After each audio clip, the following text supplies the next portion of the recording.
మంది అనుకుంటారు body building లేకపోతే మజిల్ బిల్డింగ్ అంటే హెవీ వెయిట్ కొట్టడం అని.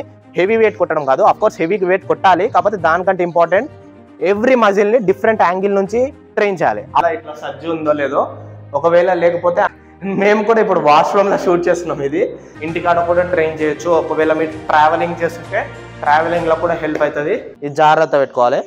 I seriously have no idea. ఎందుకు మాస్టర్ మాటిమాటికి అడుగుతారు? Hello guys, this is lucky certified nutrition cum fitness trainer.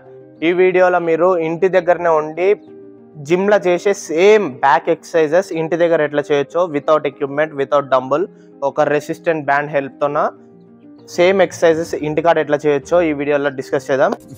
ఈ మాత్రం ఇస్తే చాలు. First exercise seated rows. ఇదే ఎక్సర్సైజ్ మీరు జిమ్ లో చేస్తే ఎట్లుంటుందో కూడా వీడియో ప్లే చేస్తా. సో ఇంటి దగ్గర అయితే మీరు నార్మల్గా ఇప్పుడు నాకు పోల్ అవైలబుల్ ఉంది, పోల్కి కడతా.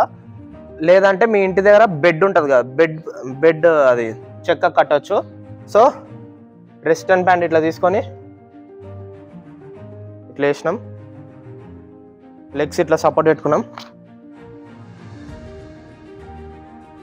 Pull, slow release, pull, slow release. So contract చేయాలి మజిల్ని. పుల్ చేసినప్పుడు కొంచెం ఫాస్ట్గా పుల్ చేసిన మజిల్ మీద వెయిట్ పెట్టి కాంట్రాక్ట్ చేసి స్లో రిలీజ్ చేయండి. ఇది ఎన్ని కౌంట్ అంటే 15 కౌంట్ 4 సెట్స్. ఇప్పుడు 15 కౌంట్ ఆపకుండా 15 కౌంట్ చేస్తారు కదా, ఒక 1 మినిట్ బ్రేక్ తీసుకొని మళ్ళీ అట్లా 15 కౌంట్ 4 టైమ్స్ చేసినాక ఇంకొకటి రెసిస్టెంట్ బ్యాండ్లో మనకు వెయిట్స్ ఉంటాయి. ఇప్పుడు నేను చేసేది ఇది లైట్ వెయిట్ 5 kgsది. మీరు ఒకవేళ బిగినర్ అయితే మీరు కూడా 5 kgsతో స్టార్ట్ చేయండి. స్లోగా వెయిట్ అనేది పెంచవచ్చు. 40 kgs వరకు కూడా ఉంటుంది resistant band. So 5 kgs, 10 kgs, 15 kgs, 20, 25 అట్లా అప్గ్రేడ్ అయ్యకుండా చేయొచ్చు according to your strength. So ఇది ఫస్ట్ ఎక్సర్సైజ్. మీరు జిమ్లో చేసినప్పుడు కూడా సేమ్ ఇదే మజిల్ కాంట్రాక్ట్ అవుతుంది, ఇట్లే train. Second exercise lat pull down. ఇంకొకటి ఏ ఎక్సర్సైజ్ అయినా రెసిస్టెంట్ బ్యాండ్ ఏమంటాం కట్టడం మాత్రం చాలా ఇంపార్టెంట్. ఇప్పుడు ఇట్లా తీసుకున్నాం కదా, ఈ మిడిల్లోకి వెళ్ళి ఇట్లా తీసుకొని ఇంతే, ఇంకా ఇది మిస్ అయ్యే ఛాన్స్ ఉండదు. సో డోర్ హ్యాండిల్ లేదా మీ ఇంట్లో విండో కిటికీకి కట్టవచ్చు ఎట్లనైనా. ఇది ఇట్లేసి కింద కూర్చోండి, ఒక ప్రాపర్ పొజిషన్ తీసుకొని బ్యాక్ స్ట్రైట్ ఉండాలి, చెస్ట్ కొంచెం పైకి ఉండాలి. 1 2 3. సో ఇందులో ఇంకొకటి ఏంటంటే హ్యాండ్ పొజిషన్ ఇట్లా బయటికి రావద్దు, ఎల్బో క్లోజ్ రావాలి. ఓకే, ఇట్లా రావద్దు, టార్సోకి దగ్గర రావాలి elbow. 1. Same principle, pull, contract, slow release. Pull చేసేటప్పుడు కొంచెం ఫాస్ట్ వచ్చినా పర్లేదు, 1 సెకండ్ కాంట్రాక్ట్ చేసి స్లో రిలీజ్ చేయాలి. 15 count. Third exercise dumbbell rows. మనతో డంబుల్ లేదు, రెసిస్టెంట్ బ్యాండ్ ఉంది. సో సేమ్ ఎక్సర్సైజ్ రెసిస్టెంట్ బ్యాండ్తో చేయాలి. కట్నం. సో సేమ్ బెడ్కి వేయండి, బెడ్కి వేసి బెడ్ సపోర్ట్ తీసుకొని ఏ సైడ్ అయితే చేస్తుర్రో ఆ లెగ్ ఇంకికి ఉండాలి, ఈ లెగ్ ఫార్వర్డ్ ఉండాలి. బెండ్ అవుతాం, చెస్ట్ పైకి లేపాలి. సో ఇప్పుడు నా బ్యాక్ బెండ్ అయి ఉంది కదా, అట్లా బెండ్ అయి ఉండొద్దు, బ్యాక్ స్ట్రైట్ ఉండాలి. బ్యాక్ స్ట్రైట్ ఉండాలంటే ఏం లేదు, ఇట్లా బెండ్ అయ్యి చెస్ట్ పైకి లేపండి, బ్యాక్ స్ట్రైట్ ఉంటుంది.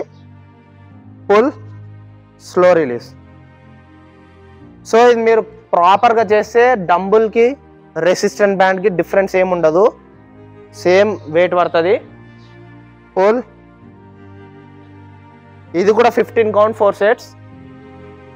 ఇటు అయిపోయినాక మళ్ళీ ఇటు సైడ్ ఏ సైడ్ చేస్తుర్రో ఆ లెగ్ ఎంకికి ఉండాలి, బెండ్, బ్యాక్ స్ట్రైట్ ఉండాలి. Pull, slow release. సేమ్ ఇట్లే 2 సైడ్స్ 15 కౌంట్ 15 కౌంట్ అట్లా 4 సెట్స్. ఇది సైడ్ లాట్స్ మీద పడుతుంది. Exercise dead lift lower back train అవుతుంది. మనం ఇప్పుడు నేను మీకు ఏ ఎక్సర్సైజెస్ అయితే చూపిస్తున్నా ఒక్కొక్క ఎక్సర్సైజ్ ఒక్కొక్క మజిల్ మీద పడుతుంది. సో మనం ఎవ్రీ మజిల్ని ట్రైన్ చేయడం ఇంపార్టెంట్. ఓవరాల్ మీరు బ్యాక్ చూసినప్పుడు మనకు వి షేప్ కనబడుతుంది కదా, సో ఓవరాల్ బ్యాక్ ఎవ్రీ మజిల్ని ట్రైన్ చేసినప్పుడే ఓవరాల్ లుక్ వస్తుంది. ఇప్పుడు డెడ్ లిఫ్ట్ లోవర్ బ్యాక్కి ఇది సింపుల్, దేని కట్టాల్సిన అవసరం లేదు. లెగ్ కింద పెట్టుకోండి, ఇది జాగ్రత్త పెట్టుకోవాలి. I seriously have no idea. ఎందుకు మాస్టారు మాటిమాటికి అడుగుతారు? నాకు మాత్రం ఏం తెలుసు, ఇంటికెళ్ళి చూసుకోవాలి. ప్రాపర్గా 2 లెగ్స్ కింద పెట్టుకొని స్లిప్ కావద్దు. Down up. So main lower back movement కాబట్టి లోవర్ బ్యాక్ మూమెంట్ రావాలి, లోవర్ బ్యాక్ మజిల్ కాబట్టి. నీ స్లైట్గా బెండ్ అవుతుంటాయి చేసేటప్పుడు. ఇది కూడా 15 కౌంట్ 4 సెట్స్. ఇది మీరు హెవీ రెసిస్టెంట్ బ్యాండ్ కొత్తను కూడా చేయొచ్చు.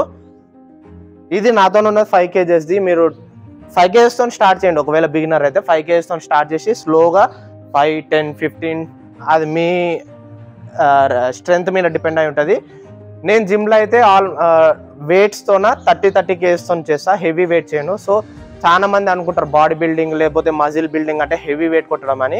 హెవీ వెయిట్ కొట్టడం కాదు, అఫ్కోర్స్ హెవీ వెయిట్ కొట్టాలి, కాకపోతే దానికంటే ఇంపార్టెంట్ ఎవ్రీ మజిల్ని డిఫరెంట్ యాంగిల్ నుంచి ట్రైన్ చేయాలి. అప్పుడే ఓవరాల్ మజిల్ గ్రోత్ అనేది ఉంటుంది, ఓవరాల్ లుక్ అనేది ఇంప్రూవ్ అవుతుంది.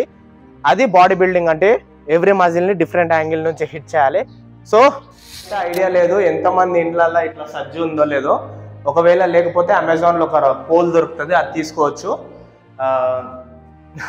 మేము కూడా ఇప్పుడు వాష్రూమ్లో షూట్ చేస్తున్నాం ఇది. సో డిస్టెన్స్ ఎట్లా తీసుకోవాలంటే అంటే షోల్డర్ కంటే కొంచెం వైడ్ గ్రిప్ తీసుకోవాలి. ఇక ఫర్ ఎగ్జాంపుల్ ఇది నా షోల్డర్ కంటే వైడ్ గ్రిప్ కొంచెం. పుల్. బాడీ స్టేబుల్ ఉండాలి. కౌంట్ మీకు ఎన్ని వస్తాయని నాకు 15 వస్తాయి, కాకపోతే 15 ఇప్పుడు నేను షూట్ చేసే వీడియో లాంగ్ అయిపోతుంది. 15 కౌంట్ 4 సెట్స్. మీకు 10 కౌంట్ వస్తే 10 కౌంట్ 4 సెట్స్. సో ఓవరాల్ ఇదనమాట. మీరు జిమ్లో చేసిన హోమ్ వర్కౌట్ చేసిన ఒక రెసిస్టెంట్ బ్యాండ్ ఉంటే ఇంటికాడ కూడా ట్రైన్ చేయొచ్చు. ఒకవేళ మీరు ట్రావెలింగ్ చేస్తుంటే ట్రావెలింగ్లో కూడా హెల్ప్ అవుతుంది. So if you like the video hit the like button and subscribe to our channel. Share with your friends and family. Bye.